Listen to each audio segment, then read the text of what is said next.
Welcome to Laguna Podcast, an attempt at illustrating the lives and stories from the Texas outdoors. Today I sit down with a man whose personality somehow manages to drown out his voice, from working moratoriums to ending up working the floor at Gordy & Sons. This is my conversation with Marcos Enriquez. I'm just a nobody. What the heck's wrong with you? Whatever, dude. Whatever. All right.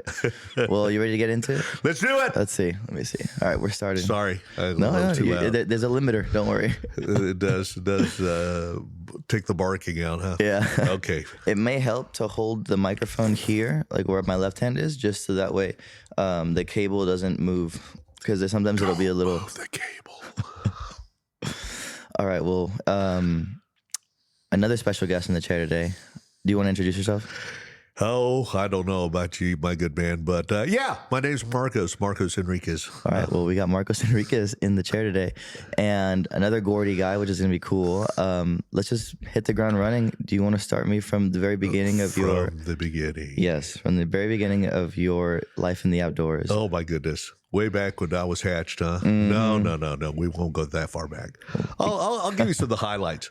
Cool. But start as early as you can. Like give me your first memory in the outdoors, and then give me the highlights, because that's what I want. Well, the ones that are memorable, let's put it that way. Mm-hmm. Well, I grew up in New Mexico, and small town, Alamogordo, way down south. It's near El Paso, if you're not familiar with that part of the real estate. And, of course, every Saturday, right after, having the week of schooling, we had an opportunity of my dad taking us to a little pond that was right there in town, and it was right behind the fire station. And of course, that was the introduction to fishing. I clearly remember I was like maybe 7, maybe going on 8, but 7 definitely. He gave us a cane pole, bought at the local. We didn't have Walmarts back then, so it was Firestone, and picked up a cane rod, loaded up with worms, and went out and caught catfish and bluegill, and that was the start of the road to no return. And as I progressed with time, of course, Dad had this crazy inclination of doing fly fishing. And real cool part about it was, I think I was 12. Yeah, definitely 12.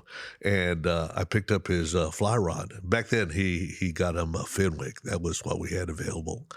And of course, touching that stuff was no. You're not allowed. You have your own stuff. Like the thermostat. Yeah, exactly. Don't touch that. I'll crack you. So Dad, he says, if you're going to do that, I'm going to show you how to do it. And of course, way back then in the time machine, the methodology that we used back then was somewhat archaic by today's standard. I was listening to the great podcast you had about casting, and I just love what Bill has to say. Anyway, Dad needs to definitely take a couple classes from Bill. God bless him.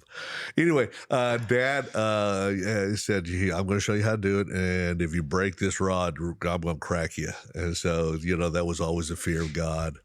And sure enough, for some reason, that magic of the casting just kind of started taken over, and I was nowhere near what I am now by any stretch, and I still not where I want to be. But that being said, that took us to some cool places, going to the San Juan River back in the mid-'70s when there was nobody on the San Juan. And then, of course, the Penasco, which was not too terribly far from my hometown up in Mayhill, loaded with little chunky rainbows. And didn't realize that I was in a incredible spring creek that was just right up the road. So that was kind of where it all started in New Mexico. Then, of course, fast forward, go to Texas to go to school. And what spurred that change? It was a wonderful little career that was being introduced into my blood. I got a cool job. My original intentions when I was going to school was to be an engineer and, mechanical engineer originally. And what changed was me and calculus, especially differential calculus, did not get along. Thermodynamics was started being introduced. It was just crazy time. Oh, so you're doing taking chemistry too? That's awesome. Chemistry was fun. I like Physics was chemistry. fun. It was great. And then, of course, I had another love affair at the time. It was cycling. So I love cycling like crazy. I was all over the place with my bicycle. And right there had the mountains. So constantly on the go, go, go. This episode is made possible by our friends over at Gordy & Sons Outfitters, located in Houston, Texas, and employing a team of experienced outdoorsmen specializing in fly fishing, hunting, and wing shooting. Gordy & Sons is sure to prepare you for success in the outdoors. Next time you find yourself prepping for a weekend getaway or a bucket list trip, be sure to give them a shout. And so a little change in my academic career had to take place. I decided to go to business. Well, while I was doing that, got me a cool job to help me with college, and that was working at a mortuary. And, interesting. Yeah. so that was just strictly, hang out at the mortuary and make sure that this was during visitation. And all I had to do was just read my books, dress up pretty, nice and pretty, and then, greet people, all that kind of stuff. And later on, my like I told you, my path took a different direction. I decided, hey, cool people that I was hanging out with at the mortuary. I just really enjoyed everybody I was working with. And the owner, Mr. Hamilton, said, you know what, give you an opportunity to become a mortician. And you got a nice little program up in Dallas that we'd like you to participate, and your tuition's covered. I got you a scholarship. I said, wow, this is badass. So I ended up in Dallas. And my career in well, I shouldn't say career yet. My wonderful fly Aspired fishing. to be. Yeah. My wonderful fly fishing took a hiatus. Still rode my bike, and then hooked up with my now wife, back then girlfriend, and she was so excited because she thought that, hey, this guy doesn't like golfing, and he claims that he's a fisherman and he likes to only fly fish. So I'm not going to see him out there doing all kinds of crazy stuff. I'm going to have him around all the time. So fast forward, got a great gig in Dallas, working for one of the major, the major funeral service provider, which is based here in Houston, Service Corporation International. Wait, so one question. After the degree, you were like preparing bodies and stuff. Yeah. I was a full-blood mortician, meeting families and of course taking care of the deceased and making sure that I want to get into a little bit of that. This might sound counterintuitive, but I would like to. I'm curious. Go ahead. I want to know a little bit what it was like, the schooling, and then what you were doing, like how you actually prepare bodies and stuff like that, and I mean maybe even how you got used to the smell of formaldehyde. The formaldehyde's probably what made me all brain damaged now. Yeah, there's a lot of that in my head. So backwards. Go backwards. Yeah, rewind. Rewind. we're going back to the funeral home where I was working there in New Mexico, and that I think that was kind of the test whether or not I would participate in this, and enjoyed. Like I said, I enjoy the people I was with. I thought that at that time that need was really, really key because you bring community together. It's everybody's having a bad time in their life and have to say bye-bye, and everybody goes through it. None of us are going to be, eliminated from that program. So, and then afterwards, hearing the stories, I would thought, this is pretty cool. I like hearing how people remember and like the community, how people got together. And we were an integral part of that, meaning the funeral home. We were the establishment. People knew us, all that. What was tough about it was you were on call. Back then we didn't have all this wonderful devices that we currently have right now. You were glued to the beeper. That was the first thing that I remember, that upon being told that, hey, you're going to be now working on the removal You're going to help us take care of the deceased, take them out of the house, take them out of the nursing home. Isn't that supposed to be EMS's problem? If there's some type of event that would require EMS, then yes, you're correct. But when you're in the hospital, or you've been in a nursing home, or you've been under hospice care, and you don't need EMS. You just go ahead and call up the funeral home. Okay. And so, death does not have a time frame. It doesn't care what time. It could be your first thing in the morning, could be middle of the night, could be middle of the day. It didn't matter. And it didn't honor holidays. A lot of holidays didn't exist. So you were glued to that daggum crazy beeper. And as soon as that thing went off, it was like, you got to respond. There was no ifs, ands, or buts about it. And so a lot of girlfriends at the time did not like that. Family got a little disappointment because, here it is, middle of Thanksgiving, and you got to get up. Sorry, got to go. Yeah. Or, it's just something like that. So it was different, and it was, I liked it. I don't know why. There's just something crazy about that. And the people, it's all about the people. The people I worked with made it pleasant. Because it is not a pleasant profession. I was going to say, it's a quiet profession. It doesn't seem like it would fit you. Yeah, until you meet the people that are behind the scenes. Really? Oh my God. The funeral industry is just loaded with a bunch of crazy people. Really? Oh, I guess you would assume that would be the case, right?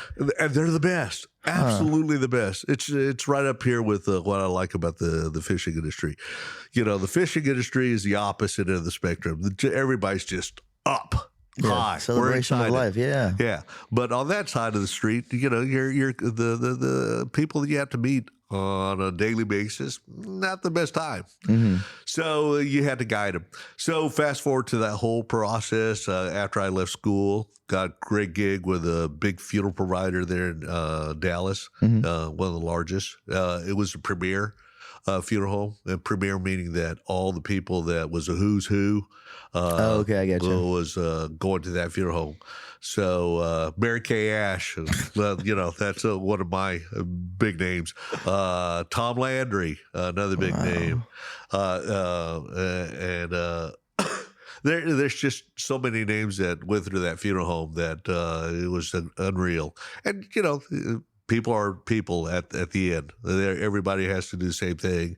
Some had some real nice, elaborate services, and for the most part, people just had the normal services. The one that really bothers me are the guys that lived a wonderful life and nobody was there to hear about that life. Really? You'll have a memorial service or a graveside service, and nobody's there. And you're like, God, what happened? How come nobody's here to hear your story?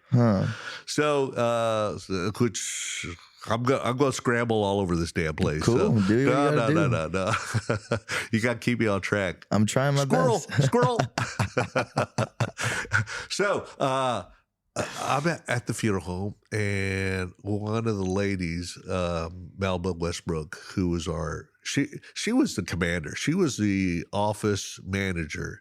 And when Melba spoke, everybody listened. And if you want to stay on the good side, Melba. And for some reason, she loved me. Well, unfortunately, her husband passed, and she knew I had this crazy love affair about fishing. And she knew that I also enjoyed fly fishing.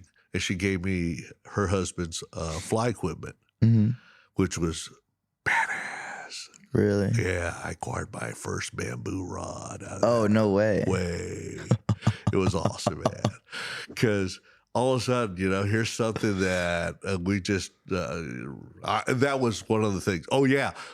Backwards. Sorry, hit the rewind again. Yeah. Thanks. Dad had a bamboo, and that was a covenant rod. You cannot touch that rod. He let me play with his family, but he would not let me play with his bamboo rod ever. Touch it, I'll kill you. You will die. Come to find out that, that bamboo has nothing but sentimental value. It has no value as far as monetary. It's just a cool piece of grass by today's standard. But it was Dad's. It still is Dad's. We'll see what happens. Anyway, so now Melba had given me this wonderful bamboo rod, and we had this. It's still there at the funeral home, or I should say at the cemetery, Sparkman Hillcrest Cemetery, Sparkman's funeral home. Anyway, the cemetery has this big pond, somewhat what we have here, maybe even bigger, but it was loaded with koi and some bass, but koi all over the place. So I mean, it was quiet time. There was nothing going on at the funeral home. It was just, quiet. I don't want to say dead. That's too easy, right? Low hanging fruit. Yeah. It was right there. Anyway, just hanging around. So I'm like, it was pretty day. And these two crazy sons of guns that are from East Texas, Tommy and Terry. They're East Texas is all get out. We would always talk about fishing. And all of a sudden it's like, hey, you got that rod with you? And I go, yeah. He goes, let's go out to the pond. And of course, that's all I took. And no other additional product was required. So I get out there at the pond, start catching up some koi.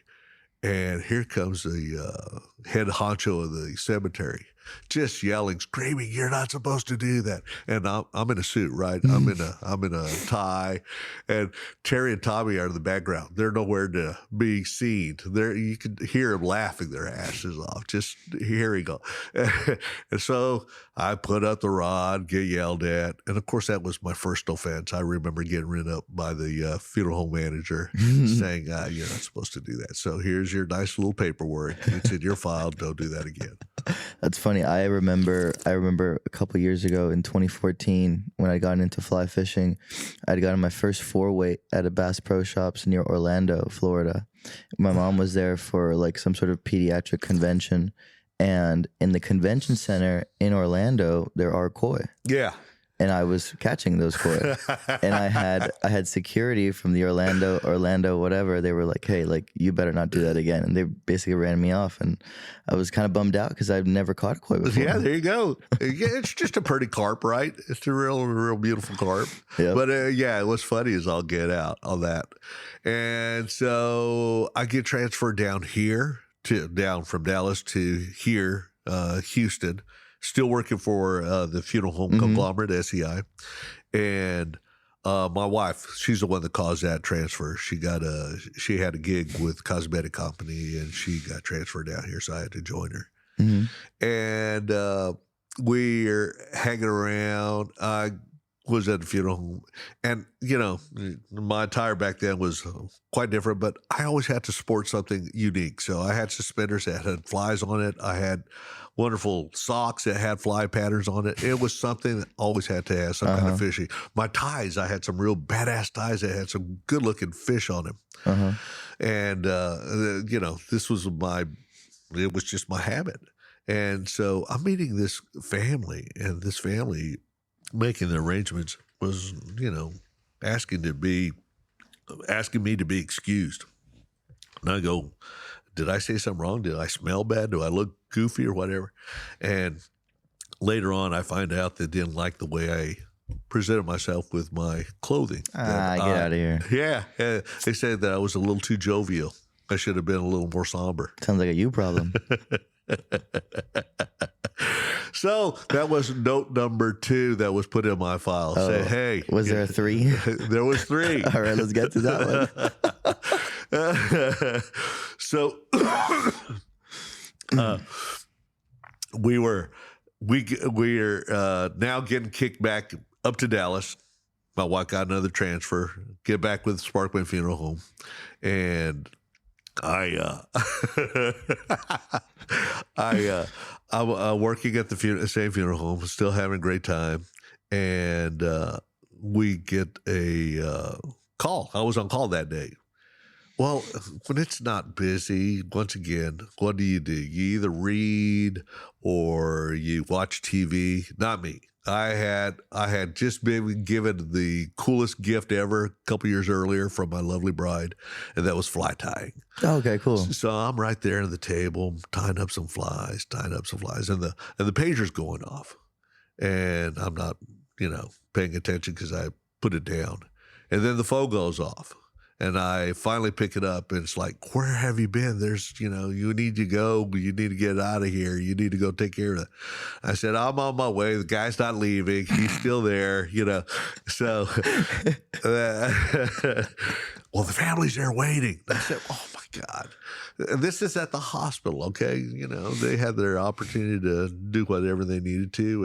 And normally they move the body from the room down to the morgue, and that's where we went to go pick them up. I didn't realize that they were waiting there at the room. So finally, you know, after a prolonged period of time, I show up and I make the removal, bring them back.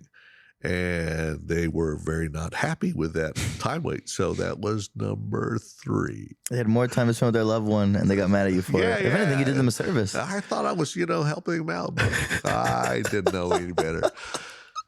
So opportunity presented itself that, hey, met this real cool guy. His name is Steve, and Steve gave me opportunity to go work for the U.S. Chamber of Commerce. And this was cold calling. Okay. Oh, God. Which was okay, you know, right off the get-go, making phone calls like crazy. That was easy. And having the conversation, trying to get people excited about joining the U.S. Chamber. And that opportunity was really cool because it was like, you could see some results. As soon as you got people signed up, you got them, you know, to start sending you some money, etc. And now the money train was starting to come in. It was like, woo, I didn't know this money was out there. And all you had to do is just, you know, talk to people. Yeah, spam them. You just have to spam call. So I'm making all these phone calls for the U.S. Chamber of Commerce. And back then it was Bill Clinton was our wonderful president. It was healthcare was a hot button. We were going to all have universal health care. And businesses did not like that idea. You ain't going to get another dime out of my damn pocketbook. So it was easy to get them on board. And then I hit this, I don't know, wall. I just could not look at that phone another day. I'm not. How long did it take for you to hit that wall? Oh, easy a year. Okay. So 1 year. Yeah, it was 1 year. And every day, 5 days a week, we had to make 100 phone calls. And, you know, it was a conversion. Out of the 100, you would get 20 that would answer. Out of the 20, you would get 5 that would respond positive. So that was, you know, it was all just a numbers game, right? And I just and you constantly recycling these phone numbers. Just Dun and Bradstreet was the card that we used. Once again, you don't remember these damn things. We had these wonderful cards that we had to use to make these phone calls, call these people cold calling. And you know, it was, some of it was good, some of it was tough. When I hit a lull during my office at the time was covered in wonderful calendars of photos. You know, remember those calendars you would get with fly fishing looks to it? It would be either stream or flash or flies. There was, I had about maybe 6-10 years worth of all these wonderful calendars all over, stuck around my office. And then, of course, there was always that wonderful vise to tie some flies. So everybody that would come in, you really like fishing, don't you? Yeah, I really do. So at that time, it was like, man, I don't know if I can make another damn phone call. My wife comes up to me. She goes, I don't know. This doesn't look good. She goes, what do you think? I said, I think I'm going to go back to the old gig. So I got on board with a pretty cool funeral home. It was. So you're able to go back even though you got so your license didn't get removed or anything. Okay. Yeah, this one was down with a private family. It was Gonzalez Funeral Home. And Gonzalez dealt with a lot of the Hispanics in Dallas. And I figure. Anybody that has had any type of dealings with Hispanics know that it doesn't matter. Weddings, quinceañeras, funerals. It's a pachanga. It's a party. It's a damn party. It's a party. So it was party festival for a solid year. I mean, just every single day there was some kind of party going on. And that was the funerals, right? And so it's like towards the end, this is one that broke the camel's back. Hold on. Let me go backwards a little bit. Rewind again. Yeah, another one. So my wife sees an ad for Orvis coming to Dallas. And I'm like, okay, I'm going to go give it a gig. What the heck? I'll apply. I'm thinking it's just going to be a part-time, something that I could do on the weekends. And it was down my day off. I was not going to be on call. I was going to have a 3-day weekend. I was looking forward. I was going to haul ass all the way from Dallas back down to Port O'Connor and go do a fishing trip. Got canceled. The guy that was going to be on call that weekend got sick. You're on call again. So I had been on call for, I don't know, a solid week plus, and now I'm going to go for another week. And I'm like, oh, I can't do this no more. I given my life away way too long. So I told my wife, I'm going to go ahead and apply for that job for sure. And she goes, what are you going to do? I said, I'm going for full time. She goes, really? What the heck? It's got to be better than what I'm doing right now. So it was a drastic reduction of pay. Trust me, went from some decent money to whatever the scale was back then. I think it might have been like $4 an hour. Jesus Christ. Yeah, it was a while back, buddy. So but what a game changer that was as far as getting on board with Orvis, because that just opened up the doors like crazy. I had opportunity to travel, had opportunity to try out all the cool ass equipment that we were coming out. And for some reason, they thought that I knew a thing or two about fly fishing, and they always asked about bass, because that's what we had up in North Texas. We had some incredible bass fishing. So they were looking for opportunities. How do we get that market? How do we make it stronger? And, there wasn't too many players back then as far as in the business. As far as like retail or rod companies. Okay, and, Orvis was a name. Yeah, Orvis, Sage, Loomis. And Yeah. Maybe what, Winston or? Yeah, Winston was always the coveted trout rod. Yeah. But not like it. TFO wasn't around. Yeah. Was Hardy getting introduced to the United States at the time? Hardy was still England based. Yeah, so it wasn't over here. No, well, not here yet. And Hardy was making the reels back then for Orvis. So yeah. Oh, okay. Yeah, and it's just that whole ordeal with Orvis was pretty cool. It took me to Alaska, took me to Costa Rica, took me to Belize, Florida a couple times. I mean, and then of course my love affair with trout just even grew stronger. The love affair I have now with fly tying was all due to Orvis. I mean, the introduction of so many cool ass materials was all due to Orvis, and I still have that. I enjoy fly tying more than anything else. Who were some characters you met in your time at Orvis that you are actually like glad that you met, or people who maybe still in your life now that you're fond of? So way back in the time machine, the guys that kind of got me rocking and rolling, especially with Orvis, Dave Whitlock. I mean, he was Mr. Warm Water, and he had become a badass bass designer. Randall Kaufman, who was instrumental with Umpqua Feather Merchants, got to see him, tie his famous stoneflies. Dave Hughes and Rick Hafley, who wrote the books on hatches and how to tie some great flies. Early with Bob Popovic. I mean, Bob was still a chef at his little restaurant. Who else did I hook up with that? Oh, Sandy Moret, famous guy down in Florida. Rick Huff, who is another famous guy down in Florida.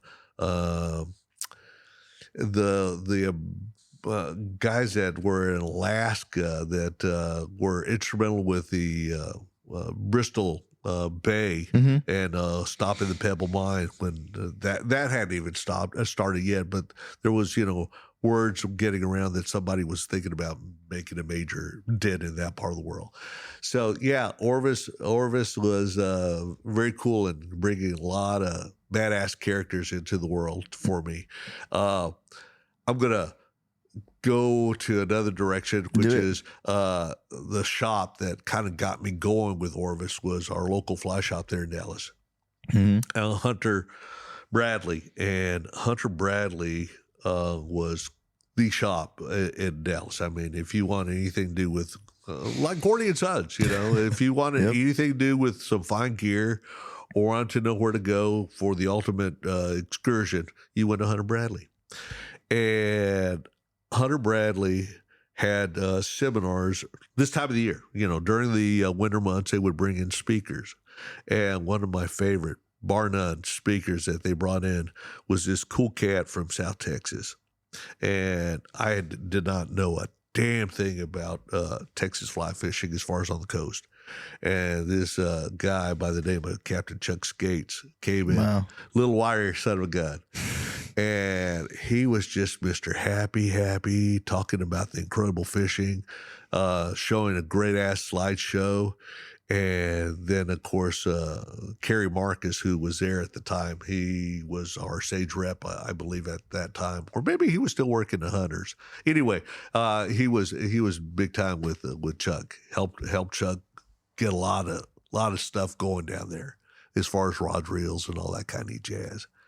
And Chuck was just, he sold South Texas like there was nobody. You wanted to be there right now. Let's get on the plane. Let's go.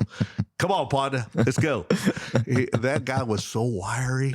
He was just fun to be around with. And so that was kind of the cool things about the fly shop that I enjoyed, was watching that interaction of people being brought in, getting introduced to some great fisheries that I didn't know existed, or if you did know, some sidelines that the sidelines that I like is, where to go eat, where to go drink. Those are the sidelines that's important in my program. Mm-hmm. Fishing nowadays is a little easier. Know a thing or two about how to look and find fish. But still, it's come across with some real cool people that the fly shops have introduced. Did you ever spend time with Chuck Skates on a skiff? Yes. How was that? Oh, badass. So not down there. I wish I would have been down there. He had moved up to Rockport. He was down managing that wonderful redfish lodge. Okay. And Chuck was just, once again, he has not changed at that point. This was before he unfortunately developed cancer and quit your smoking. Public service announcement. If you're a bad smoker, stop it. Stop it. We want you around. We don't need you to be smoking. He just ended smoking worldwide. Damn smoky. That guy, as soon as a pack was done, he was firing up another pack. Never saw him without a cigarette. Nothing but darts. Oh, exactly. That guy was going 24/7. But, he was so much fun to be on a boat. Describe him as an angler, as a guide, as a captain. Eyes. That guy could see a fish a mile away. And, we don't have that capacity in our reels. We don't have that capacity in our rods. Get me a little closer, Captain. He goes, don't worry, I'll get you closer. And then, of course, as soon as it was game on, he got fired up. He was just Mr. Excitement. And this is a guy that's been doing it for, I don't know, quarter century. Yeah, more than that. At minimum. Yeah. And he didn't mind if he knew you, that you knew him, and you guys been together for 100 years together. It was like it was his first time. Yeah. He just got excited, really wanted that fish bad. And if he knew you, he got a little colorful. He would call you some crazy names. Ay, pendejo, what happened? ¿Qué? ¿Por qué? That was the cool thing about him. I know. Yeah. That was the cool thing. Being a South Texas boy, he would throw in those wonderful Tex-Mex words. Oh, claro que sí. That's what I like about that part of the world. Those guys are down crazy as all get out. Mm-hmm. But Chuck was awesome, man. I miss that son of a bitch. He was just a badass. And, there's a lot of great guys like that around. One of my coolest guys that I was fortunate enough to hang around, and I miss him dearly. I was just telling a good bud, it's been 8 years that he's gone, passed away. And I wish he was around, because I tell you, Andre, if he had him, he's just nonstop. Jim Daly. Mm-hmm. And Jim was instrumental way back in the time machine when we had the problems with redfish. Really? Yeah, he was the Texas Parks and Wildlife biologist. I wonder if Chuck mentioned him in the book, actually, in the story. We'll have to if take anything, a peek. If anything, he mentioned him in the podcast for sure, but just wondering. Yeah. Yeah, but Daly was told by his supervisors, we got to take care of this redfish issue, because we had 2 kills, right? 2 severe kills that took place, and the population dropped, and then of course all the wonderful netting that was taking place. So redfish was really, really on the decline, and his job was trying to figure out how to get that population back up. So he had a group. He was based out of Palacios. Mm-hmm. He had a group of other biologists that would help him out. And God, what a gig. This is where we messed up in our life. We needed this gig. He was paid to go fishing. The state of Texas paid him to go fishing. And his job was to, try to find the mature spawners. And they knew where the fish hung out. They knew when the spawners would be around. And they had to go and capture these wonderful fish. And back then, they didn't have the tanks that they have now. They had kiddie pools. They lost so many daggum spawners. They broke so many rods. We didn't have the skiffs that we have now. They had scooters, and trying to find a fish on a scooter that doesn't turn, it slides. It's incredible to hear his stories. But the guy was, every time I fished with him, which was a lot, it felt like I was at school, always going to some kind of education. He knew something about where to find fish, how to look for fish when there was no fish. And you're like pouty, you're about ready to call it quits. He goes, I got a spot. I know where they're hiding. And he was an incredible hardware casting machine. He knew everything there was about conventional, and he transitioned into fly fishing. And when he did, he went all out, and he went the typical route we all do, which is, we start out with an 8 weight. Most of us stay there. He kept on pushing it. He went 7, 6, 5, 4. He finally, I think, stopped at 4. And his 4-weight rod was just a machine. He used a rod from Echo, I think. And it was a short little stick. It was an 8-footer, 4-weight. And it was stout. Had a little fighting butt. Had some beefy butt to it. He wasn't a caster, but he was a fisherman. He's a fishy guy, yeah. Yeah, he was like an egret, man. You could see him walk on this flat and just destroy the fish. Just destroy him. Great guy. I miss him dearly. He was just an absolute animal. And what was really funny is this time of the year, when it's, cold, wet, short days, don't really feel like throwing on the waders, but we would go wading. He got excited about this time of the year because it was white bass. Oh, that was also a way. When are the white bass running? And I'm like, what? White bass. We got to go look for the white bass. I said, shit. Of all the fishing, I mean, this guy lived in Alaska, lived on the coast, traveled up to the Northeast. I mean, this guy just done it all. And he got excited about white bass. That's not right. That boy's just not right. God bless you, Jimmy. I miss you dearly, bud. What a sweetheart guy. He was just not right. He's infected me because this. Are you a white bass guy now? Oh, I get calls all the time here at the shop. And what's the white bass? What are they doing? What flies? What flies? What flies? Clouds or minnow. That's all you need. That's all you need. And of course, he turned me in the wrong direction. I like throwing a 4-weight rod with a little small clouser, and I just enjoy catching the shit out of those little bastards. After skates and Dahlia in your life, how long till you started getting involved with some of the folk in the lower Laguna Madre and actually exploring that fishery? The lower Laguna is always a wonderful destination. I can't believe that, here it is, Par, Texas, and every time I go down there, it's like going somewhere else. Totally like, I feel like I'm going to Florida or I'm going to the Bahamas. And when I get down there, it's just nothing but a pachanga. Hooking up with Josh, hooking up with Eric, hooking up with Rick. I mean, the Brian, all these knuckleheads, they're just wonderful guys. And they have the hearts biggest the state. They all want you there. And they're fighting for you to get on their skiff. And that's always nice to have. And I am once again been blessed to the fact that during my Orvis tenure, that's where I hooked up with some real nice Eric. God, Eric was always. You met him at the Orvis? I met him at I met Eric here in Houston. This was before Orvis, and we had a cool shop, and it was Brooks Bolden. He had Angler's Edge, and he had Eric come in. And then, of course, Dave Hayward, who was our local Orvis manager here in Houston, he told me about Eric. And everyone said, Eric. And this guy's been at it 30-plus years. And I've had the pleasure of being on his boat a couple times, several times, not a couple times. And once again, he and Chuck must have been bred by the same, because they get excited. They want you to catch fish. They do everything in their power to put you on fish. And when you catch fish, it's a party, man. They get excited. They're hooping and hollering. And then if you blow the fish, don't worry. I got another spot. Just load it with more fish.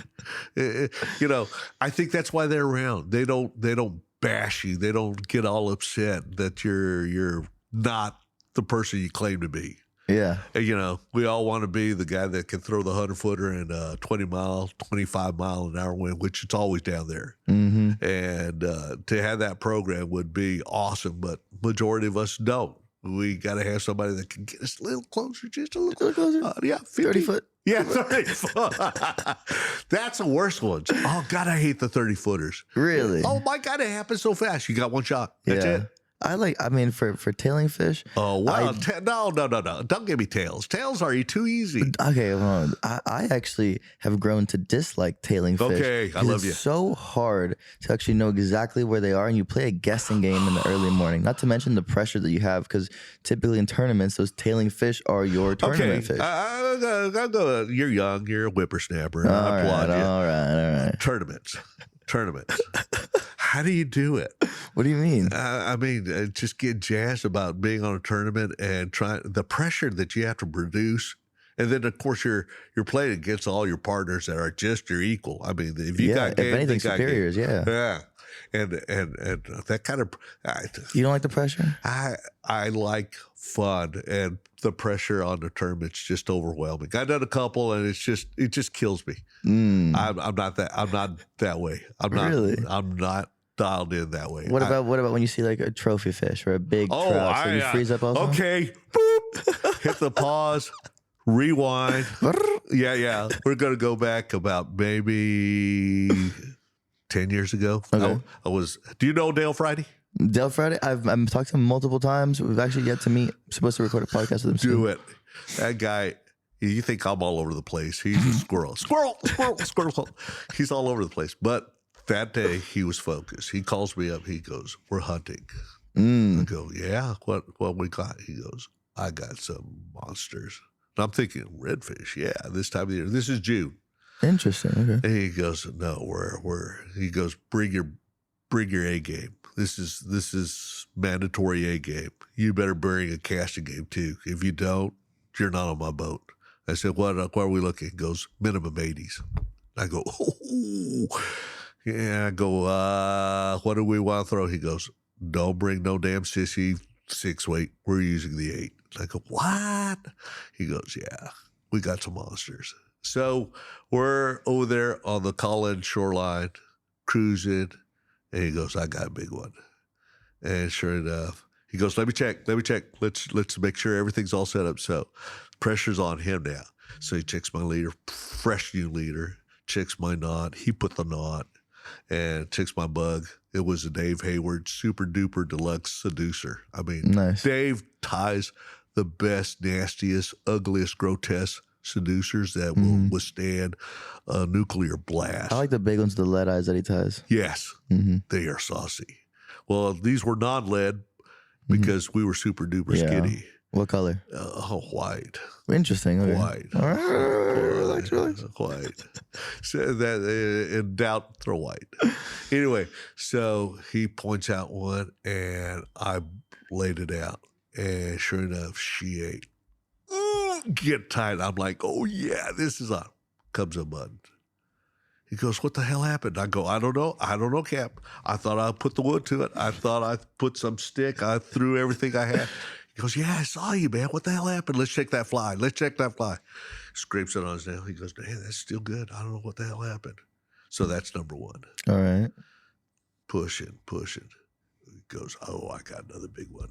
She's on a pothole." Okay. Hold on, pause. Describe this fish when you saw it. Oh, she was facing me. Easy 70 foot. the conditions. What could you see? Were you looking at just the shadow? Were you looking at her tail a little bit? Be descriptive a little bit. Okay, so you hit. This is the tough part about what we'd like to do.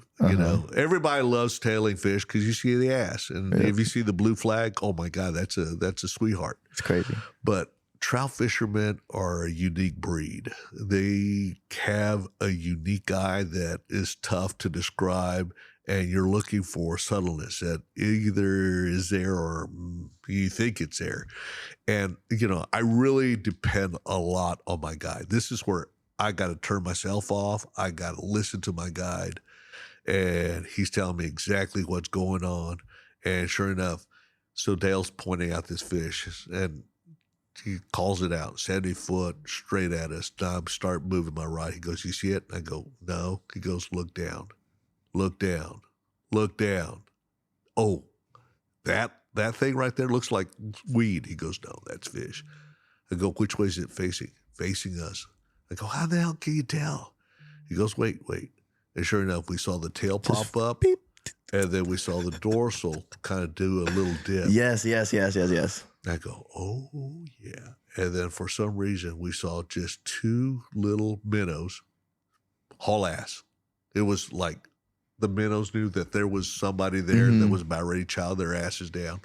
And they just darted. And when that dart happened, it was enough light that you could see that twitch, just enough like a sparkle. But we saw that. I go, "Oh, yeah." So cast, and my game this year or the last couple of years has been one. I want to see if I can do it in one. And I've been working on this program for several years, which was I roll it, I pick it up, I deliver. Shoot. Yeah. And that was enough to just make it go. And I was maybe about 2 feet short. He goes, leave it. I was about ready to pick it up. "Leave it." And sure enough, she started moving towards it. He goes, "Now, twitch it." Boom. She charged. I mean, that was so badass. That instantaneous charge that takes place. And then all of a sudden you see the gills develop. The flare, the yellow mouth, the flash. Yeah, it opens up and you saw your fly just disappear. And I felt like it took an hour, right, to feel that contact and then try to. Yes, you're right. It feels like an Yes, it takes forever waiting and waiting. Because initially you want to yank on it. You want to yank so bad. And I felt it, and I kept the rod low, stuck it. I thought I had it, and I saw the line starting to peel. I'm right as I'm about ready to go, yeah, came off. He goes, "What?" Dale's now yelling at me, What the? And I'm like, I don't know. He goes, "You're too slow." I go, "I wanted to feel it. I wanted to make. You saw the line. Ain't anything slow about that. That line was moving. That fish had it in its mouth. I had it. But I guess it just held on to the fly. Never made. I thought I had contact, but I'd been doing it more than a week at this point as far as fishing. So I think I know a damn thing or two about how that feels. And that damn fish just pissed me off. So he's like, "Oh man. Let's check your leer," because it was in its mouth. Sure enough, he retied, put a brand new tippet section, fluorocarbon, put on a brand new fly. He says, "Let's get a fresh fly." So another fly with a damn gamma hook that was super, super sharp. And no. This one was a Tiemco hook. I remember it because the son of a bitch broke off on number 3. And there it is. Okay. Number 3. Way to spoil it. Yeah. Oh, that one was awesome because that was up on the sand. And you would actually see them on the sand. That's rare. Oh, that's badass. Well, the last one was the one that just pissed me off. But get to the third one, then get to the last one. The third one just was we just kept on going down the same shoreline. And we were what is that channel at the very end of the Cullen? It's like before you go, a little further down towards Arroyo. Anyway, there's big ass cut. It's that Cullen, one that has and then that it's water. Duncan, and then it's Cullen, Duncan, and then Arroyo. There's only 3 main that go Okay, back. I think it was Duncan. Okay. This was before Duncan.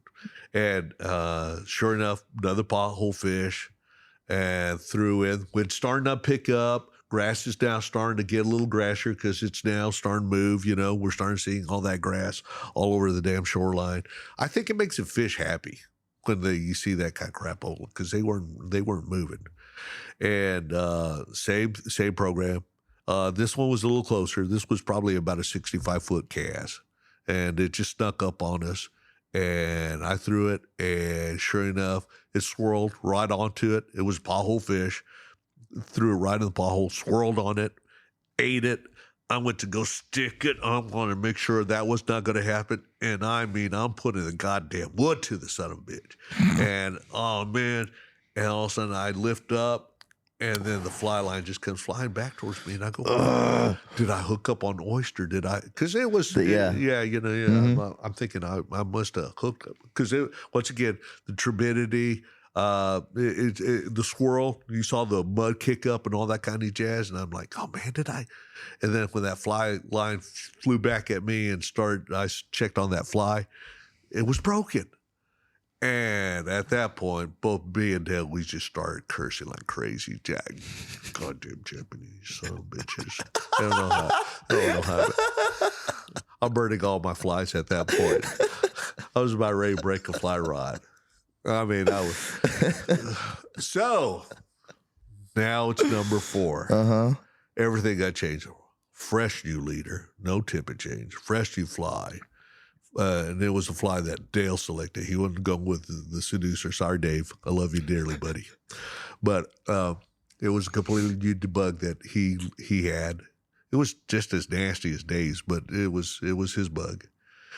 And we're cruising. Now we're at the very end, and there she was, easy 32-inch. I shit you not. I mean, this was a long monster. Okay. He goes, I can't get you any closer. You're going to have to make it work, partner. Throw the line. Distance? Yeah, distance was easy, 90. 90. Okay. Wind's picking up now, right? Yeah. So the wind's going to carry it for you. You're no. It's going from my left to right as far as the wind is. Dale's trying to make sure that he can not make too much noise with his boat. Okay. And trying to keep us in line with that fish. And now it's time to make the cast. And I was short. God dang it. And of course, thank God it was short and away. He goes, come on. It's starting to move. It knows we're here. And it was. You could see it just barely. Mm-hmm. And I pick it up again. And I flubbed the cast like crazy. I was just getting too excited. I'm watching this monster right there. And then all of a sudden, last cast. Come on. Lord Jesus, please help me. Throw it, put it right in front, land it beautifully. Everything about it should have been righteous.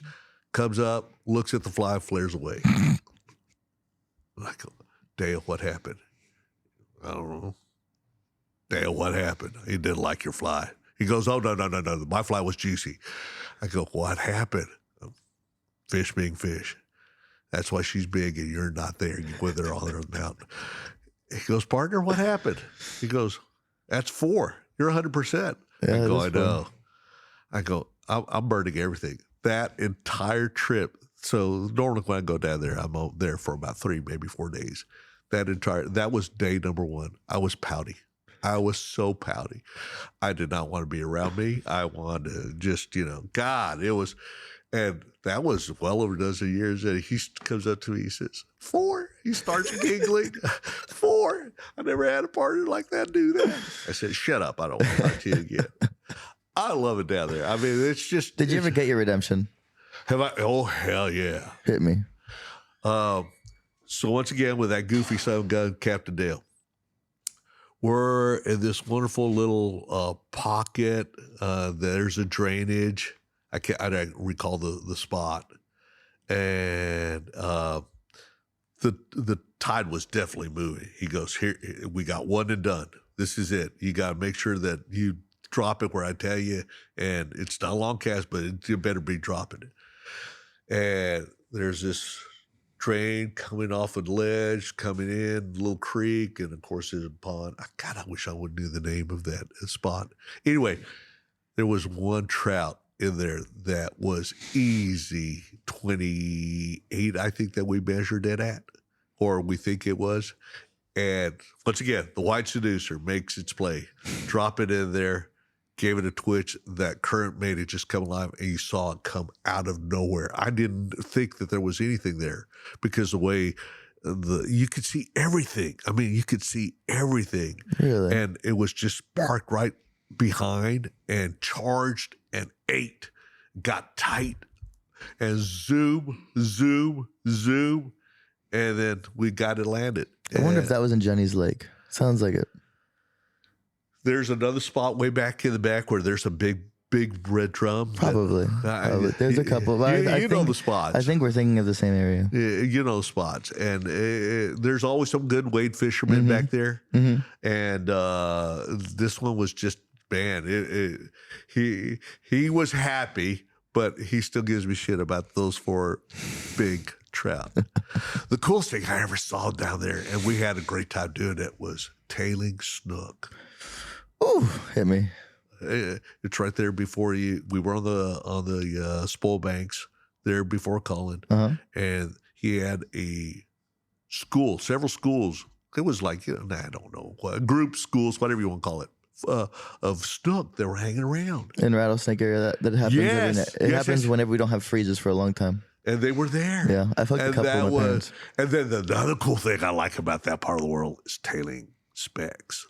Well, yeah, but you don't get that often. It's more backing specs than tailing specs, though. No, these were tailers. The few I've seen have always been, they look like they almost tail like sheep's head almost. Like they flail real fast. And then when they have their backs set, everything's slow, stop, and methodical. And they just they were, yeah. But they were big. Still, it's so cool to see. It's just such a cool scenery that you have down there that we don't have over Andy. Here. And God, going down there, like I said, have you seen them on stingrays? Okay, I'm going to hit you with a damn stingray story. It was here in Port O'Connor. I've been doing this for 20-some odd years as far as wading. I love wading. I could wade the rest of my life and not ever get tired. It's getting old. It sucks because I used to love going to the marsh where it was just crappy as shit water, loaded with mud, but there was always some big ass reds. Those days are behind me, I think. I don't know. I'll do it again. We're over here in Greens down in Port O'Connor, and I'm with my good buddy Bill. Bill and I, you're going to hook up with Bill. You're going to come and join us. All right. Jude, if you're free and Jude, you need to come join us. All you got to do is text me. I'll throw it out there. Everybody in the island loves coming down here. We just have a big pachanga again. Anyway, Billy and I, we fish a lot, and we're in Greens, and we're in a buddy's boat, and it's a great poling skiff. And I decided for us that we're going to jump out and do some wading. He goes, why? He goes, look around. I mean, we got tailing black drum all over the place. Hard's hand, loaded with stingrays out the ass, but black drum everywhere. So we're looking down, clear hard sand, clear water, black drum, black drum. And we make decisions which way we're going to go. We're going to go that way and that way.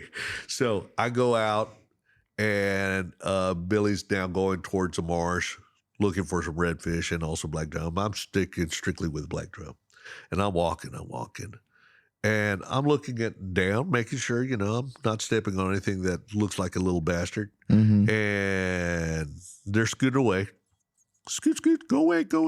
And I now come to my little spot, and I eeny, meeny, miny, or mo. And they're there. I mean, which one do I want to take? They're all happy. And I guess I was on my area just a hair too long, and I shifted my foot, which was this one, kind of over. And as I lifted it up and then came back down, I felt a peck. And all of a sudden, did I just step on a crab? no way. What the hell's a crab? And I'm seeing that flutter go away. And then I look down, and all of a sudden I start seeing a little bit of red streak coming out of my damn boot. I'm like, really? And all of a sudden, if you've not been hit with a daggum stingray, not yet. 20-something years I went without it, and I don't know. Jim Daly, my mentor, he got hit 3 times. And he says, stupid is, stupid does. I think that's what happened. I was stupid. And after I got hit, you can feel it. I mean, it's like a bee sting immediately. You start feeling that heat, that throbbing. And then you start feeling it start moving up your leg. And then it's in your hip. And by the time I got to the boat, Billy, he's like, that was always the deal. Billy would always say, man, I hate stingrays. He wore his leggings when he first started fishing with me. I told him, never wear those damn things just because they bring up too much mud, when you get back. And they move too much water too. Oh, they're noisy. Yeah, super noisy. So I'm yelling at Billy, hey, been hit. He comes over and gets on the boat, and I get on the boat, take off the boot, and all of a sudden, all this redness all over the place because of the water and all that. He goes, oh my God, you got hit bad. You're going to die. So we haul ass back to Port O'Connor, and he's on the phone with our friend Brady. And Brady's like, what's going on? He goes, we're coming in hot. He goes, what do you want me to do? I said, hey, I heard, get me a big old hot boiling water. I need some hot water, as big as you can find. So we come back to Port O'Connor. There's a tub of hot boiling water that's right there waiting for me. Stick my foot in there. It was gone. Instantly gone. I don't know what it is about the heat and the stingray, but it enzymes and the actual toxin probably. Yeah, and it was like, man, I feel normal. And of course, Billy's, no, we're taking you to hospital. So we go damn emergency room. $1,000 later, nothing inside the daggum where I got poked. Got little antibiotics, and the doctor's cool doctor at this was in Port Lavaca, and he's like, you guys gonna go back out? Good day to go back out. I hear the tide's gonna be moving. I said, nah, I got yelled at by my buddy here. He wants me to not go fish today. I'm gonna be pouty now. So yeah, one and done. I hope I never get stung by another damn stingray. I hear too many great stories. Mike, Captain Mike down there in, where the hell, in Port Mansfield, when he got stung by a damn stingray that almost cost him his leg. Jesus. Yeah. That's a cool story. But I had originally asked if you had seen trout on stingrays. Trout on stingrays, that's a rare thing, but you still see it. We used to see it a lot about 10 years ago. I see a lot of redfish on stingrays. I don't see trout on stingrays. Yeah, I've only seen a couple. Is it on the east side? A lot of it happens near the spoils, mostly on the spoils on the ICW, and the last time I saw it actually was just north of the land cut, right? Yeah, just north of the land cut. But it's before. Like I used to fish a lot with Tim, and before, you could count on it. You could count on seeing stingrays in like 2013 to 15, pretty much in the late summer, early fall, almost like guaranteed. Yeah, don't see it much anymore. Well, I have to make a beeline down there. That you gave me the early fall. Hey, I'm not saying it's going to happen. I haven't seen him. I've seen him very rarely recently, but I think it's because of the freeze. And honestly, like since we haven't had a bad freeze this winter, I think that this year might be a really good trout fishing year. Yeah. Yeah, because that last freeze, you guys got boogered up pretty good. Oh, totally. The regulations, I think, are a reason why it's bounced back so quickly. And I was one of the biggest advocates for those regulations. Yeah, that's the beauty about this industry, is the guys that play in the water. We're big on that, the conservation side of it. Trying to have our brethrens on the other end of the aisle, the guy that likes to conventional, try to tell them, hey, it's good for the business. That's a tough sell because they don't understand. I guess they feel pressure that they have to produce whatever the limits were back then, 5, 10. And you talk to the old guys and they still, man, I remember when we used to have cooler fools. Well, yeah, it's a different day. Yeah, much different time. We got a lot more players. It's just cognitive dissonance, whatever I think it is. We got players here that are a hell of a lot better than when they were, when I got started. this information that you're producing, the availability that's out there on the internet, the equipment that is, being produced by all these wonderful manufacturers. It's tough to be a fish. I mean, Live my God. Yeah. Everybody wants your butt, and then some. So yeah, it's a unique deal. One of the things that I'm a big fan of, and that's here with the Gordies, is that the shops are an integral part of the program. Mm-hmm. Yeah, I think if we wouldn't have had any of these fly shops, it would have been difficult for me, particularly me, to do what I like to do. Is because the shops back then was the information highway, the source. Everything that was available was strictly through the shops. And it's much easier to get that information on the internet and go to the shows and all that kind of jazz. But the shops, I still think, are the cool places to go. Mm-hmm. And I'm going to give a shameless plug on this one. This shop, Gordy and Sons, I am so blessed to be part of this program because, when I came on board, I was number 2 or number 3 as far as the character that came on board. Mm-hmm. And the concept, when I heard about it, was there was going to be a fly shop in the Heights, and I was looking for that damn place forever and ever. I didn't realize this was a building that was going to be in existence. And then when I saw it being made, it was wow. It kind of reminds me of the old Abercrombie back in New York. Some of the old shops that you used to see that had some of the coolest gears, bar none. And when you first walk into the shop, immediately coming off let's hit it. How many shops do you know have a badass underground parking or a type of parking garage that we have? Then you take the elevator, go into the shop. The only thing that comes close, you're way too young to remember this shop, mm-hmm. the Austin Angler. Austin Angler used to be located down on Congress. And Austin Angler was a unique shop in the sense that you had to go upstairs. And parking back then in Austin was not easy, even worse now. But back then, the Austin Angler was the cool shop because you had to go upstairs and, it was like a secret room.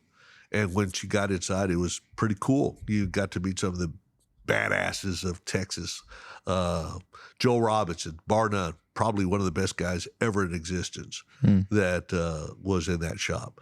Joe was instrumental on the Zappa Gap knot. Joe was instrumental on a lot of flies that were created back when Fly Tire was around. Well, still around, but he put a lot of badass flies. He helped Dave Whitlock. Him and Dave Whitlock ran the schools up in LL Bean up in Maine. So Joe was kind of, and he was a casting guru in the sense of what he could do with that fly line, how he did aerialized mending, distance. He and Bill Gamble were tight as far as the way they cast. They had that unique style of casting, mm-hmm. and Joe was just a unique character, and he was definitely 100% Austinite or Austonian or whatever you want to call those people from Austin. He fit. Keep it weird, keep it strange. He fit, but cool guy. So that shop was unique to Austin. That was where you wanted to go and get your information. Well, this shop here in Houston, Gordy and Sons, the fact you take the elevator, come upstairs, and then you walk in and you're like, whoa, this is badass. Mm-hmm. I mean, first thing you see is that case with the gun in it. It's like, wow, this is going to be a museum. And then you're greeted with some knucklehead characters that we have here at the shop that immediately take that pretentious feel that you have here at the shop, that you think you're going to be in a real unique environment where you don't feel comfortable. No, you're going to be 100% comfortable. That's a good point. Yeah. And then what we like, especially today, Saturday's the day, is that we're going to get our regular guys coming in here in a couple hours, and they're just going to hang out. Yeah. And can't do that on the internet. Yeah, you can. You can probably get in one of those chat rooms and whatnot. Nowhere near the same. No, I mean, and now we got this badass cool book that some dude just came out with. That, man, if you don't get excited about wanting to take up fly fishing down on the coast, something's wrong with you. I mean, the wonderful photos and the stories. If that doesn't get you charged up, you just get out of here. Get out, man. And once again, this book that you came out with, Andre, is just going to be, I think, the pinnacle. Everybody that wants to have an opportunity or has had the opportunity or wants to relive that opportunity needs to get this great book. That's kind of why I agree with you 100%. So I told Andy on our episode a couple of days ago, one of the reasons why I'd done it. Another reason why I'd done it is, it's gonna sound a little silly, maybe a little overzealous, but I try to picture myself a couple years from now, maybe in a situation where I wouldn't have been fishing as much, this maybe in like a professional program, whatever, and missing it a lot, trying to remember the reason why my job was just a means to an end, if that makes any sense. Yeah. And I wanted to just have a recollection of memories that I could go back on, just like the podcast, that would kind of, keep pushing me forward, like through having to grind it out, and know that there was a reason to what I was doing, so I could go and fish and enjoy the passion that I wanted to anyways. Well, to me, it's a reset. I looked at the book and I was like, oh man, I want to do that again. The guy that's been doing it forever, and you're like, is there any more excitement? Yeah, you pick up the book. I agree. You'll get excited all over again. And if you don't, once again, we're going to have to charge you with a clear. Let's get your heart going again, because that's what that book's done. I'm glad. I'm really glad. That means a lot, honestly. Thank you. It's badass, man. Thank you. You hit a home run and then some. One of the things I feel like we haven't fully finished the story of how you actually ended up at Gordy and Sons. We got on a little tangent, talked to Trout for like 30 minutes, but I do want to finish that story. So this cool guy, he's a rep. I'm with Andy Packmore, who's our store manager now, and I'm with Andy at Fishing Tackle Unlimited, and I get this phone call from a rep, Tom Jester. Tom used to rep some cool lines, and he told me about this shop that is opening up. He says, you need to go and interview with Scott Moss. Scott at the time was gonna be the head honcho, but anyway, long story short on Scott, I interviewed with Scott, and I didn't realize that Garrett was in the room at the same time. I was over here just being myself like I am right now, and yapping about fish and all that kind of jazz. And I said, forget it. I'm not getting the gig. They probably got somebody better, hell of a lot better than me. And so I'm driving to the casa, and I get a phone call. I'm leaving 100 Wall, which is a couple streets down the road, or I should say a couple of yards down the road. And I'm leaving, getting on the I-10, heading west, and about halfway, right there at the 610 loop, you get the phone call. Hey, when can you start? I'm like, what? And I go, well, here's what I want, and see if you guys we meet, then we'll start. And I told him what I wanted, blah blah blah. He goes, so you're here Monday, right? I go, how about Tuesday? So that's how I got on board with these fine guys. And for the first 5 months, we were at 100 Wall trying to get this wonderful establishment rocking and rolling. The game plan was back then trying to see if we could open up by the Super Bowl, which is scheduled like 1st of February. Mm-hmm. We were nowhere near that timeline. Yeah, the timeline was nowhere near there. I mean, the safe wasn't even still up, so that was an ongoing project. How did they get the safe up here? Oh, that was cool as all get out. So in the back on this floor, there was some doors that are way back there. They're now completely walled in. Sitka's completely covered in. You can see it on the outside. You can see some faux doors that are on the outside. That's where they brought in the all the stuff, the majority of the stuff, all the fixtures, everything came through, and it was all lifted up, on some elevators. So this is a bank vault everybody thinks that this uses an old bank. No, matter of fact, this building was the first commercial office for SCI, my former employer. And so how does that happen? Full circle. And and get a load of this. So after that, SCI moved from this building where the Gordys now exist. That's the second building. And really? now SCI now has over at Allen Parkway. For some reason, SCI and I still exist together. So the bank vault came from a bank downtown, which is now the Crime Stoppers building. Uh-huh. And Mr. Gordy had made the arrangements to bring it up here. And when they brought it in and mounted it, it was off by maybe a quarter of an inch, meaning the door and the frame did not meet. And trying to watch those guys work where it met was incredible. And then I understand from the former gunsmith that they could not get the door open. So they had to get a person that knows how to open doors, not a locksmith, a safecracker, a guy that is jail in prison to open up the door. And so that's what I understand had to happen is try to get that door open. They brought in somebody that was a bad boy to open up the door. But that building, that part is Mr. Gordy. That was his concept. That was his whole idea. He wanted that. And then the rest of it was Garrett. Garrett thought, man, I'm going to have this badass look. And then both of them love the art. So we have some cool ass art around the building. And what's made this journey so far so cool is not only the staff that we got here. I mean, the guys upstairs that know how to work on guns, second to none. I think they smell too much of the hops, that wonderful cleaning agent that's used to take care of your guns. Mm-hmm. And then our guys that take care of all the stuff that comes in, the shipping and receiving. These guys know exactly how to make it work. And now they're involved with all the internet sales, so they're constantly on the go.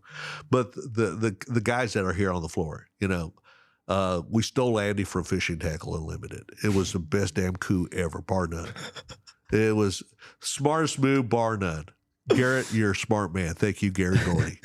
And of course, Barron, he knows everybody up and down the coast. So as far as all these new guides and trying to get them on board with us has been such a cool deal. But the cool thing I think that we do is our community. We reach out and try to build a strong community of not only anglers. We're going to do more with our shooting side, but our anglers, our guys that love to fly fish, having the tournament that I don't know if they told you about our Galveston Classic. Mm-hmm. The first year we did it, it took forever to get 25 teams to line up. Really? Yeah. It took like almost a couple months for 25 teams to line up. And the price was respectable. It was only a couple hundred. Well, now Barron's done an incredible job with this event that as soon as we post it, it takes only a couple minutes to get 50 teams to line up and pay twice, almost 3 times the price that we initially started. People want to be in this tournament. Do a series. Do a Galveston Classic, O'Connor Classic, Rockport Classic, Salvador Classic. Why not? Yeah. That'd be kind of cool. Well, careful.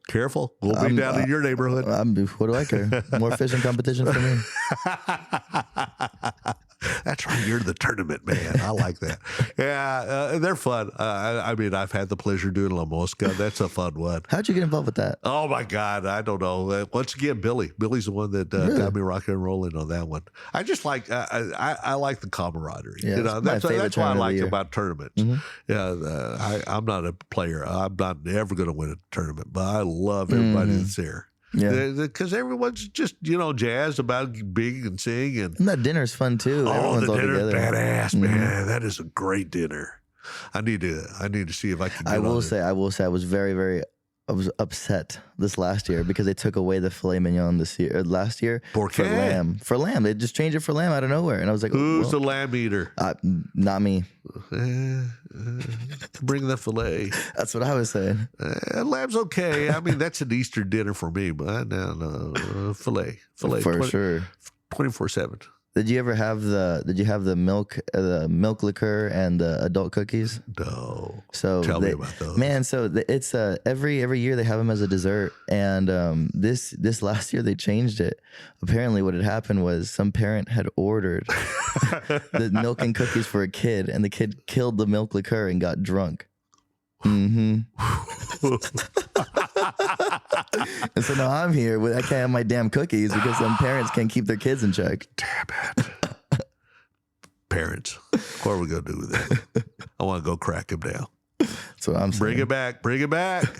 That sounds too damn good. No, this shop here, I think we're still at its infancy. I still think that we got so much more to grow. We got some dynamic characters here. Kyler coming back from the East is a welcome addition. He's a go-getter.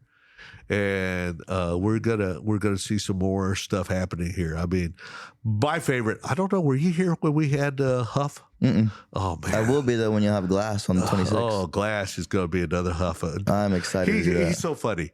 So I talked to him the other day, and I said, "Hey, are you ready?" He goes, "I don't know what I'm going to talk about." You know, I said, "Well, you know, just be you." I mean, that's basically what happened to Steve Huff. Steve was like, "You guys." don't know. I don't know anything. Liar. You know a lot. Everybody wants to know what happened, when, and where we're going now in the future. And, you know, hopefully we have Eric for another couple more decades, man. That guy is just a dynamite wealth of knowledge. You just have him here more often then. Well, you know, he's a busy man. 200 plus days on the water. Everybody wants to be with Eric down south. And then it'd be cool to film like a short film about Eric, like a documentary similar to the Huff stuff. Yeah. I think it'd be a fun project for me. There you go. And then follow him also when he goes out and does the hunting and stuff. Yeah, with his dog. He loves that part. Yeah, I mean, that's where you can tell he really, really loves that. He's big into ranching too. He goes helps his mom on the ranch every winter, like every January that's where he March. called me from. Yep. I remember trying to get with him to write the story for the book, and he would be like, "Oh, when I get back." He's like, "Bro, you've been gone for like 3 weeks. Aren't you a guide?" He's like, "No, I'm gone for like a month and a half." It's like, "Oh, okay." Yeah, trying to get him locked down for this event, you know, in March. It's like, I don't know when's a good. I said, just tell us, we're locking you down, and then calling him up, you know, say, "Hey, we got accommodations for you. We got you all squirrely." He goes, "I got so many people that want me to stay there. If I say no, I'm going to get beaten up." So he's staying up with Captain Bob Sharon and hanging out with him. But yeah, looking forward to seeing that crazy man. He's one of the reasons I love going down there, you know. And also he says that, I don't know if he's being facetious, but when we're down there in June, he says that's one of his favorite times to hang out with us, because all we do is just eat and drink and tell stories. I mean, yeah, it's always fun in the summer, and you get longer days too. Oh, without doubt. That's a big plus too. Yeah, but you know, all those guys down there, it's like it's so much fun. I would love to go there almost monthly if I could. Yeah, it's just a little bit of a haul down there. It is a haul. It's from here. It's like almost 6 hours. It is. I don't care how you try to cut it. When you're in the vehicle, it doesn't get any shorter. The only thing is, you know, get on the old company plane, Southwest, and that makes it a little bit easier. Company plane. But you can't carry all the crap that I like to carry when I go fishing. What do you like to carry besides a rod? The store. Oh, you want to take the store with you? I take the store. I got backups to backup, buddy. That's always a problem with me. When I go fishing, I need to just get myself on a damn diet when it comes to all the toys I love to carry. What's your favorite rod? Oh, don't say right that. Now. Right now? I had to ask. I mean, you seem like someone who likes to cast a lot. I do. And the one I put in my hand is my favorite at That's that a moment. bad answer. That's not the right answer. I know it is, because they're so good. Everything that's nowadays is good. Okay, well, what's your favorite of what's good? It's hard. Pick up an 8-weight right now, throwing it at 90 foot at a 33-inch trout. What rod are you going to grab right now? Oh, man. The NR area is not a bad one. I like the NR. If I could scrape that damn white marking off of the Orvis Helios, oh yeah, that would be the one. Really? You don't like the white? Oh, hell no. Oh, that was a hideous damn move. And I know why they did it. Why did you do it? Oh, strictly for marketing. Every time you see an Instagram posting, you see that damn white, you know whose rod it is. It worked like a champ. But I hate it. I hate that look. Really? Yeah, I'm old school. I'm old tradition, man. Give me a black reel or give me a silver reel because I'll drop it and silver doesn't show any marks, and give me just a solid, simple black rod. You remind me a lot of Andy Deere. He's one of the probably I think one of the most accomplished rod builders because of what he's done for the space between Generation 4 resin and I think he had done something else. I can't think of what else it was, but more what I'm getting at is after all the stuff that he's done, he likes to keep it simple. He'll run plastic or nylon reel seats for lightweightness because he knows it doesn't really make a difference. And then he'll run his rods all black, but he's an amazing rod builder. Well, there's some things that a resin reel seat, that one, I understand. Nylon reel seat, and that's only for the strictly purpose of keeping it lightweight and the fact that salt water won't ever touch it. Like that new one, the Wave that they have, and same thing with Lubus's. They throw that carbon reel seat. I think that looks good. Oh, it looks great, and it still keeps it light. All right. One of the ones that I absolutely love casting, I mean, it is just awesome casting rod, is the Sexton. I just don't like the way it looks. I love that rod. It casts beautifully. A man for aesthetics. That's an interesting one. I was not expecting that. Well, I'm all over the place, as you can tell with this damn podcast. I'm having a blast. You're going to have to handle like crazy. I ain't touching anything. Yes, you are. Well, there's too many reruns going on here. The rods that we have nowadays are just so awesome. I mean, it's hard for me to really pick. We get an opportunity to play here all the time, and we get the reps come in and give us a sales pitch that this is the best damn rod. And they're great rods, every single one of them. But it's one of those things. As soon as I pick up one and I feel it and start making it do what I wanted it to do, then it becomes my favorite rod at that time. I can do the same thing with the guys here are big fans of the Winstons because they're trout rods. No, the new Winston, the new saltwater Winston is probably one of the greatest rods I've ever thrown. Well, there you go. I might have to get that one. Yeah, no, it's a fast rod. It reminds me a lot of the NRX, but it's lighter. It's a little thinner, and it just reacts better. I threw it when I was fishing with Peter Capel, and I was extremely impressed with that rod. Yeah. That one and the Hardy Marksman Z, I think, are neck and neck with the NRX. And I love the Hardys. God dang. Marksman Z is a bad rod. Now I'm going to throw a looper on you. Have you played with super duper slow rod? Depends what you mean by super, like glass rods? Even slower. Like what, bamboo? Yeah. I've only thrown Brian Little's bamboo rod, and I didn't have enough time to actually feel it. Oh, you need to go play with that one. That's a sweet rod. Yeah. Yeah. It's funny, when Rick Hartman was telling me about his practice casting sessions, and he would get used to throwing like the 6-weight that was labeled 5 into 5-weight distance, and he couldn't feel the rod anymore, he'd go and he'd pick up a glass rod. Okay, and I'm down. Literally just to get back the feel in there, back, yeah. And then he'd grab the other one, and it felt like a broomstick, and he'd start practicing again and focusing on things you need to focus on.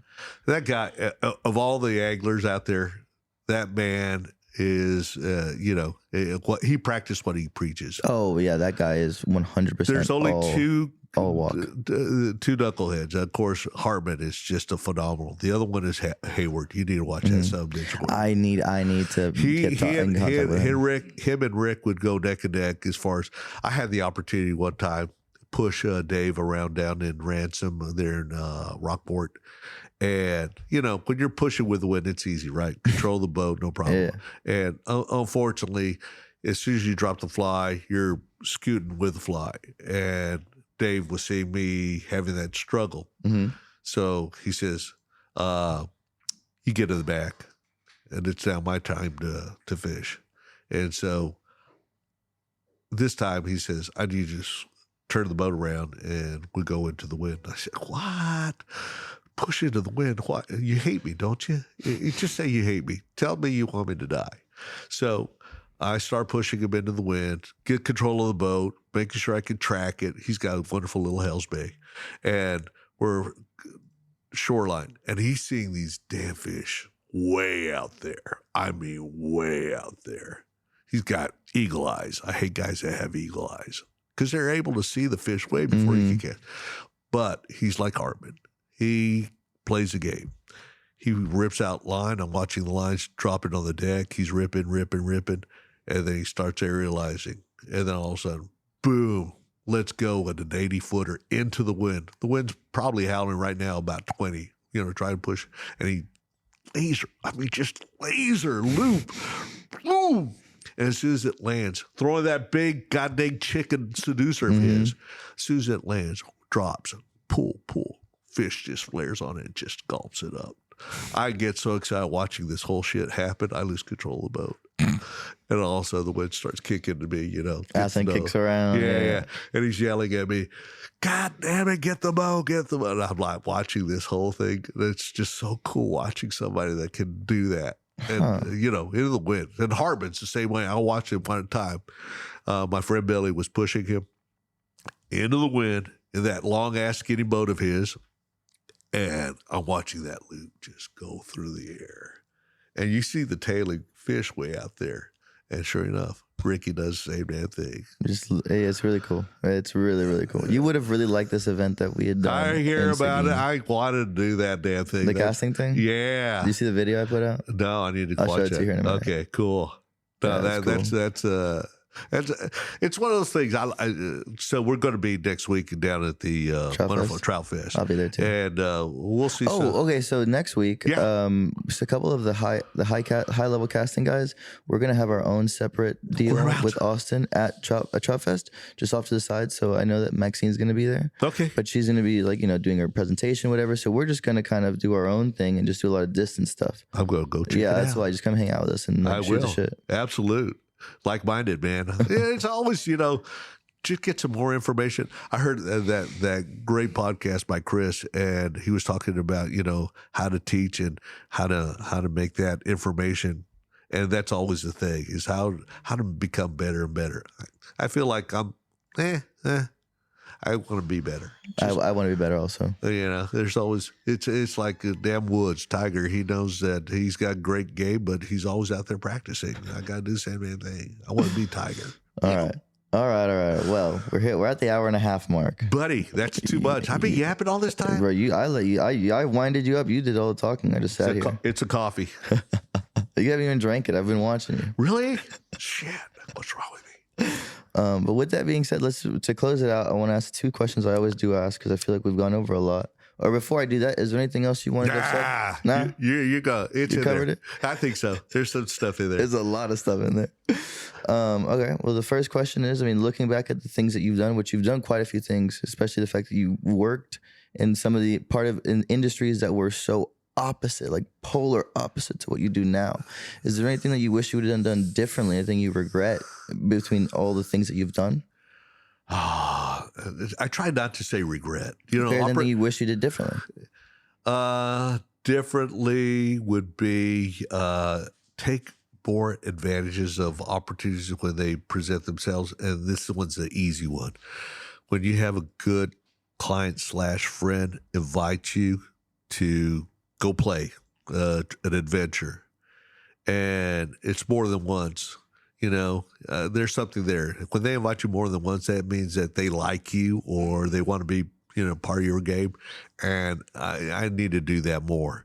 And then those opportunities don't present themselves that often. So, we only got one go round. That's the beauty about my previous employment is that, hey, you're face to face with death every day. Every day. Mm-hmm. There, we're all not going to leave this world unscathed. We are all going to have an ending. So that ending is, what did you do that you had a good time? And those good times come so few and far between. And you got to take advantage of those few and far between. So when somebody invites you, especially, somebody likes you, just do it. Just do it. There's always an opportunity to make some more money somewhere else or what have you. I like that. Or another one is, this is what I love about this job is this location. We get that opportunity a lot, and everyone's willing to bend. Let's be flexible. Just for you to be able to go and do that. Yeah, so you could go do that. So that's what I like about this gig. The previous employee with the Orvis was a little more corporate. It was a little more difficult. You were set in stone.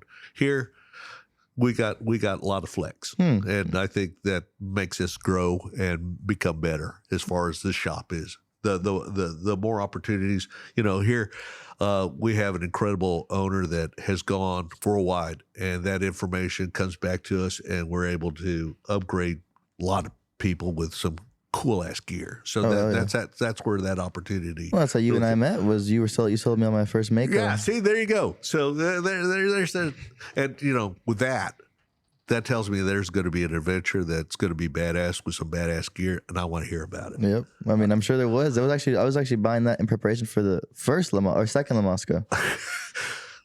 What the hell are you going to chase with that badass Mako? 9,500 redfish. I'd fallen into the social media trap. Is what had happened. I hear you. It's you don't need an 8-ounce reel. I'm up at 2:00 every morning buying on social media, so I know how that feels, buddy. All right, and the last question. Second question. Yes. The last question is. As if you're speaking to the younger generation, 16 to 18, maybe even 14, that are like aspiring to be in the industry, what is a piece of advice you'd give them to kind of, piece of advice you'd give them for the industry, either retail or just outdoors? Go back and pick up some books and read where it started. I mean, Charlie Brooks. Listen to the podcast. That too. I'm kidding. No. You got some great information. I had been listening to the podcast. You got some great information. It's get as much information as possible and make it your own, where it feels like it's part of your DNA. And the more you do it, the better it becomes authentic. Tying a Clouser minnow. Well, yeah, give credence to Bob Clouser. He's the one that came up with it. But make that Bob Clouser minnow now your own. What are you going to do to make it your own?